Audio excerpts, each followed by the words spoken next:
I'm David Carruthers and I cover quantitative services at dataexplorers.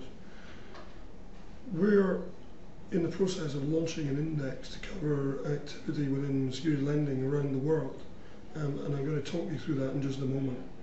But first, it's worth making a few comments about what's been happening in financial markets the past few days, and particularly over the weekend.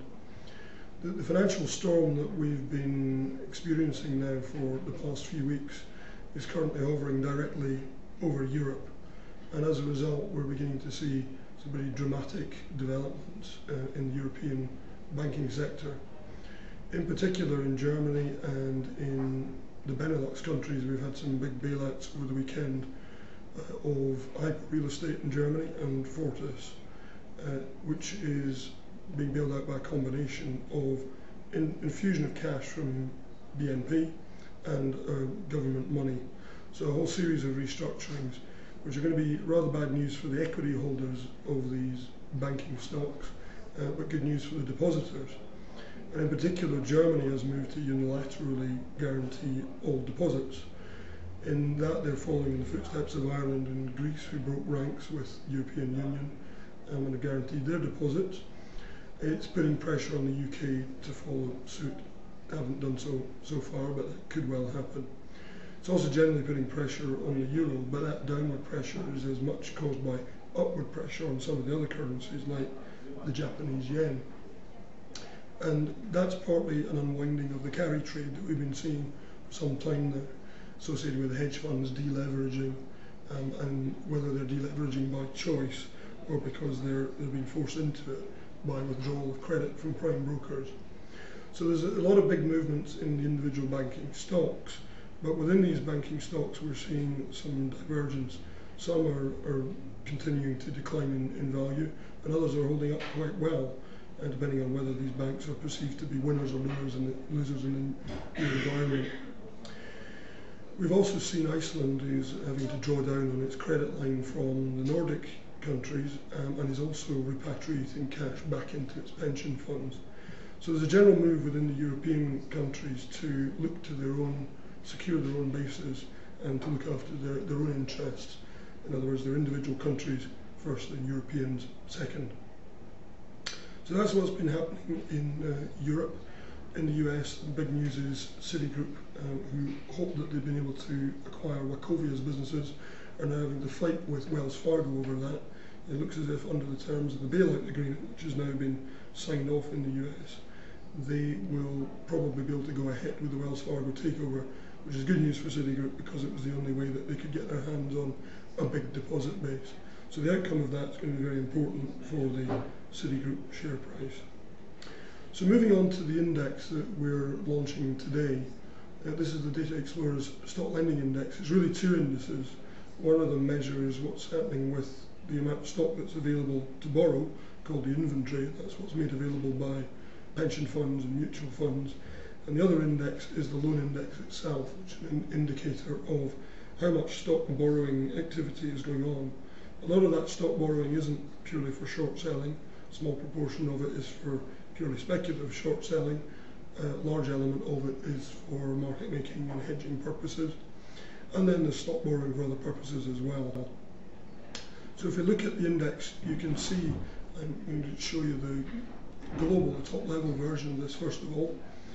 So we've got two lines, we've got an orange line and a blue line, and you can see that the orange one has been in gentle decline over the past month, because this index is based, started on the 1st of September.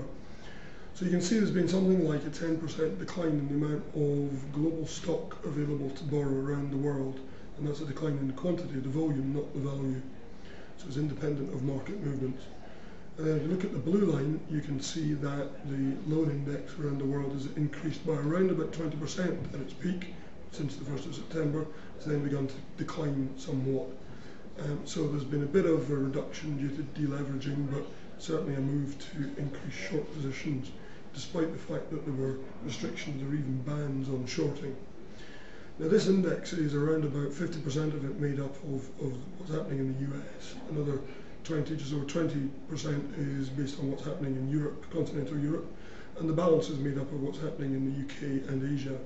And we have about 200 stocks in each of these regions, but they're weighted by the lendable inventory. So they're actually, in the UK for example, will only really cover the top 50 stocks. In the US it will be much more broadly spread. The US chart looks very similar to the global one because it's half of the overall index, and it's just a bit more accentuated. So you can see that at its peak, over the period we're looking at, the US loan balance was nearly 30% of an increase over 1st of September. But the decline in inventory is pretty much the same as we see in the global index.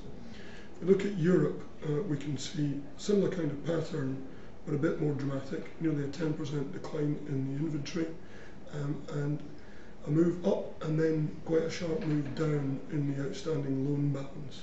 Probably reflects hedge fund deleveraging in Europe, European stocks. Then in the UK we see a pretty steady decline, apart from a very short spike before any of the bans were introduced and before any of the big news around about Lehman's. In general in the UK, inventory has been dropping. It's now down over 15, nearly 20%, and the loan balance is down about 10%. One of the things about the UK is that some of the biggest lenders of stocks, or UK stocks, are UK pension funds and mutual funds, and they've been some of the ones who've been withdrawing either temporarily or permanently from securities lending. Still leaves a big balance of securities lending activity in the UK, but it's a different pattern from the one we're seeing anywhere else. Finally, Asia, where what we've seen is the same decline in inventory, really not very dramatic in Asia, but a huge increase in the loan outstanding. At its peak it was nearly a 60% increase over the 1st of September.